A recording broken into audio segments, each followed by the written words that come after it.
Assalamualaikum warahmatullahi wabarakatuh. Senang sekali saya Ipul kembali lagi di podcast Radio Suara Morowali.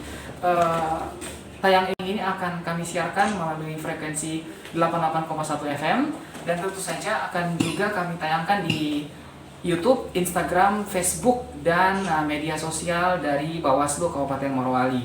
Dan ini merupakan rangkaian dari kontrak Bawaslu Kabupaten Morowali dengan Radio Suara Morowali yang alhamdulillah mulai dari Pileg hingga Pilpres dan saat ini Pilkada tetap berjalan. Saya senang sekali karena Bawaslu masih mempercayakan untuk sosialisasi di Radio Suara Morowali. Dan saat ini alhamdulillah telah bersama saya Bapak Ketua Bawaslu Kabupaten Morowali, Bapak Mahfud Supu. Assalamualaikum Pak. Waalaikumsalam warahmatullahi wabarakatuh. Bagaimana kabarnya hari ini Pak?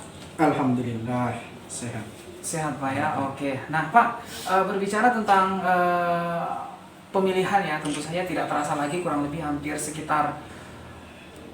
50 hari lagi ya kita bakal segera memilih gubernur dan juga wakil gubernur Provinsi Sulawesi Tengah, tepatnya pada tanggal 9 Desember 2020 nanti.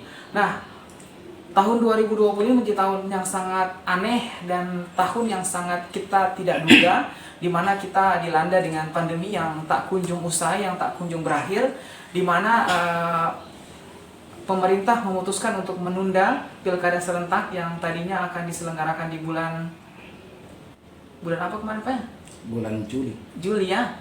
Nah, digeser menjadi bulan Desember 2020. Nah, tentu saja banyak hal yang berubah mulai dari tata cara pelaksanaan, metode pengawasan, secara teknis dan lain sebagainya. Dan untuk itu saya berbincang-bincang dengan Bapak Ketua Bawaslu Kabupaten Morowali. Nah, yang pertama Pak, apa saja sih yang telah dilakukan oleh Bawaslu Kabupaten Morowali sejak masa pengaktifan kembali pada 14 Juni 2020, karena kemarin panitia ad hoc sempat dinonaktifkan dan diaktifkan kembali pada 14 Juni. Silakan Pak. Terima kasih. Assalamualaikum warahmatullahi wabarakatuh. Pasca pengaktifan jajaran ad hoc kami, Panwas Jamsi Kabupaten Morowali itu dimulai pada bulan Juni, tepatnya 14 Juni. Kemudian setelah diaktifkan, jajaran kami melakukan pengawasan pada bulan Juli. Itu pengawasan pemutahiran data dan penyusunan daftar pemilih. Oke. Yang saat itu dimulai dengan pencocokan dan penelitian yang dimulai pada 15 Juli 2020 sampai dengan 13 Agustus. Oke. Kemudian pada 23 September kemarin ditetapkan pasangan calon gubernur dan wakil gubernur yang kemudian pada tanggal 26 September itu dilakukan sesuai tahapan di PKPU 5 tahun 2020 dilakukan kampanye atau sudah masuk pada tahapan kampanye pemilihan gubernur dan wakil gubernur Provinsi Sulawesi Tengah. Khususnya kita juga di Kabupaten Morowali bersamaan dimulai tahapan kampanye. Bersamaan dengan itu kemudian pemutakhiran data pemilih juga tetap berlangsung. Saat ini kita berada pada penetapan, sudah ditetapkannya daftar pemilih tetap untuk pemilihan gubernur dan wakil gubernur, yang pengumumannya dimulai pada 28 Oktober sampai dengan 6 Desember 2020. Seperti itu. Oke. Kayaknya bagusnya kita tukaran mic dulu Pak ya. Oke. Nah, berikutnya Pak, yang ingin saya tanyakan adalah sebenarnya semenjak pengaktifan kembali 14 Juni 2020 hingga saat ini tahapan apa saja yang sedang berlangsung Pak? Dan anggota Bapak sedang melakukan pengawasan-pengawasan apa saja? Bisa dijelaskan Pak? Ya, seperti yang sudah saya jelaskan tadi, bahwa tahapan yang sekarang berlangsung, yang pertama itu tahapan pengumuman DPT. Oke. Yang dimulai pada besok tanggal 28 Oktober. Kemudian yang kedua, tahapan kampanye. Nah, tahapan kampanye ini dimulai tanggal 26 September 2020 sampai dengan 5 Desember tahun 2020. Nah, ini kemudian menjadi tugas kami dan jajaran yang ada di bawah, khususnya Panwascam dan jajaran ad hoc yang di bawah PKD, dan kemudian pada saat ini juga bersamaan dengan tahapan kampanye dan tahapan pengumuman DPT ini, kami juga melakukan perekrutan pengawas TPS, pengawas tempat pemungutan suara, yang dimulai pada 3 Oktober sampai dengan 15 Oktober 2020, yang sekarang saat ini sementara berlangsung wawancara dan mungkin sudah selesai sesuai tahapan yang berlangsung, tahapan rekrutmen PTPS seperti itu. Oke, berikutnya Pak yang ingin saya tanyakan adalah perihal. Nah, ini kan semenjak masa pandemi COVID-19 ini tentu saja kita harus sering koordinasi ya. Bagaimana bentuk koordinasi Bawaslu dengan KPU, pemerintah daerah, Polri, dan tentu saja gugus tugas COVID-19 Kabupaten Morowali dalam hal pengawasan kampanye atau pengawasan tahapan pilkada di masa pandemi COVID-19. Karena Bapak tahu sendiri sekarang itu kampanye harus banyak sekali peraturannya, dan domain Bawaslu itu apa saja Pak? Silakan Pak.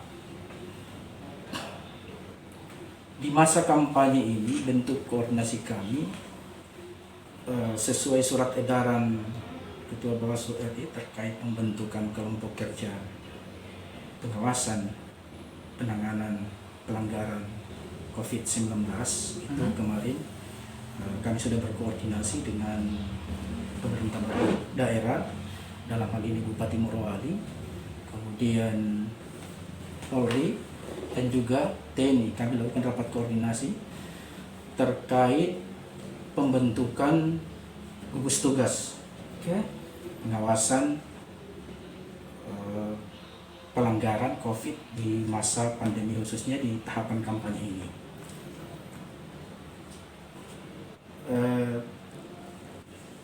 Kemudian di tahapan ini juga, tahapan kampanye ini juga, tugas kami, tugas jajaran pengawas pemilu, khususnya kami Bawaslu Kabupaten Morowali dan jajaran yang ada di bawah Panwascam dan PKD itu juga melakukan pengawasan terkait kepatuhan terhadap protokol kesehatan. Ya. Kepatuhan terhadap protokol kesehatan pada saat pasangan calon, dua pasangan calon ini, baik pasangan 01, 02 itu melakukan kampanye. Nah itu. Kemudian kembali tadi saya sampaikan lagi terkait koordinasi juga dengan Pemda. Kami juga sudah menyampaikan himbauan terkait netralitas. Itu bukan bagian dari penanganan COVID ya, tapi penanganan pelanggaran terhadap kampanye. Mungkin dengan himbauan ini PNS ini supaya bisa menjaga netralitasnya. Yang kemudian alhamdulillah dijawab oleh Pemda dalam hal ini Bupati Morowali, dan mengeluarkan surat edaran terkait netralitas aparatur sipil negara. Yang jelasnya untuk koordinasi terkait penanganan COVID di masa pandemi ini, untuk saat ini kami sudah melakukan koordinasi untuk pembentukan kelompok kerja yang saat ini sedang kami susun personilnya. Setelah kami melakukan rapat koordinasi pada hari minggu lalu ya, kalau saya tidak salah hari Selasa. Yang hadir itu yang pertama Pemda, dalam hal ini Bupati Morowali atau yang diwakili oleh Kesbangpol pada saat itu, kemudian Polres, kemudian dari Kodim, kemudian dari Kadis Kesehatan, kemudian komisioner itu sendiri, Komisi Bawaslu, dan jajaran sekretariat Bawaslu Kabupaten Morowali. Yang intinya di situ kami membangun koordinasi untuk sama-sama dengan pihak terkait ini, stakeholder ini, dalam penanganan COVID-19, khususnya pada tahapan kampanye ini, supaya jangan ada klaster, ya, klaster kampanye, nah, seperti itu. Seperti itu barangkali Bang Ipul. Oke ya, memang luar biasa berbicara tentang COVID ini ya. Jadi memang banyak yang bilang COVID ini seperti itu dan lain sebagainya, tapi bagaimanapun juga pemerintah pusat tetap menjalankan yang namanya pilkada, di mana kita akan memilih pada tanggal 9 Desember 2020. Untuk Kabupaten Morowali sendiri kita akan memilih gubernur dan juga wakil gubernur ya pada tanggal 9 nanti. Pak, sebenarnya sih ini saya mau tanya sama Pak, hal apa saja sih yang berbeda nanti di TPS ya? Mungkin pengawasannya seperti apa Pak? Hal-hal yang berbeda Pak di TPS nanti. Baik. Yang jelasnya untuk penyelenggaraan pilkada serentak pada tahun ini berbeda dengan pelaksanaan pilkada pada tahun-tahun sebelumnya. Oke. Kenapa demikian? Karena pelaksanaan pilkada pada tahun ini kita berada pada masa pandemi COVID-19. Jadi perlakuannya berbeda. Utamanya di tempat pemungutan suara nanti. Nah, pihak KPU juga sudah menyusun regulasi untuk bagaimana pelaksanaan di tempat pemungutan suara nanti atau di TPS. Nah, kami juga jajaran kami PKD ya dan PTPS tempat pemungutan suara sebelum melakukan pengawasan di TPS itu kami dan jajaran kami khususnya PTPS melakukan rapid test untuk menjaga segala kemungkinan dan mematuhi protokol kesehatan utamanya memakai masker dan membawa hand sanitizer. Seperti itu. Oke, nah selanjutnya Pak yang saya tanyakan mungkin Bapak bisa bahas sedikit. Sebenarnya sih di masa pandemi ini kan orang lebih banyak di rumah ya, lebih banyak berselancar di media sosial dibandingkan berkumpul-kumpul dan lain sebagainya. Sebenarnya sih Pak, potensi pelanggaran apa saja sih yang paling rawan terjadi Pak? Mungkin Bapak bisa sampaikan sedikit di masa pandemi seperti ini, di masa kampanye seperti ini, apalagi masa kampanye ini masih panjang sampai 5 Desember Pak ya? Ya. Sampai 5 Desember 2020, silakan Pak. Sebenarnya potensi pelanggaran yang harus memang kita lakukan, harus kita awasi secara maksimal itu yang pertama money politik. Money politik ya. Money politik ini terkait dengan bansos, bantuan sosial. Jangan sampai pandemi COVID-19 ini digunakan ajang untuk money politik. Misalnya contoh memberikan bantuan sosial kepada masyarakat dengan alasan bantuan COVID dengan menyertakan misalnya stiker salah satu paslon misalnya. Kemudian yang kedua pada tahapan kampanye ini, misalnya kampanye ini kan mengumpulkan massa. Betul. Kalau misalnya pertemuan terbatas atau tatap muka langsung, ya, mengumpulkan massa. Nah di PKPU itu sudah dijelaskan batas maksimal mengumpulkan massa. Batas maksimal mengumpulkan massa itu maksimal 50 orang. 50 orang Pak? Ya, 50 orang. Kemudian memakai masker, cuci tangan disediakan, hand sanitizer disediakan dan menjaga jarak. Itu yang kemudian kita terus himbau kepada peserta pemilihan ini, khususnya paslon dan tim kampanyenya, untuk pada saat kampanye itu yang pertama tetap berizin ya, ada STTP. Kemudian yang kedua mematuhi protokol kesehatan, utamanya dalam hal mengumpulkan orang. Seperti itu. Oke, nah Pak, apabila ada terjadinya pelanggaran dalam hal ini, dalam hal artian mereka melanggar protokol kesehatan COVID-19, sebenarnya sih Pak yang Bawaslu itu berhak menegur atau bagaimana Pak? Ya.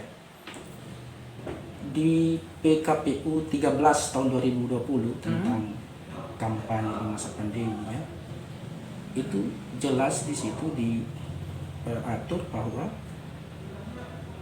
Bawaslu dalam hal ini Bawaslu Provinsi atau Bawaslu Kabupaten, ketika misalnya protokol kesehatan ini tidak dipatuhi, mulai dari mengumpulkan massa lebih dari 50 orang, kemudian tidak memakai masker dan lain sebagainya, Bawaslu kemudian dan jajaran itu memberikan peringatan tertulis dan memberikan kesempatan selama 1 jam untuk mengikuti protokol kesehatan. Ketika peserta atau tim kampanye ini tidak mematuhi atau tidak memenuhi protokol kesehatan ini, maka kemudian Bawaslu atau Panwascam atau Pengawas Pemilu PKD memberikan, kemudian berkoordinasi dengan kepolisian untuk membubarkan. Ya. Oke, ini penting ya. Jadi buat para tim sukses dari pasangan nomor 1 ataupun 02 harus cermat dalam hal pelaksanaan teknis kampanye Pak ya, mengikuti protokol kesehatan COVID-19.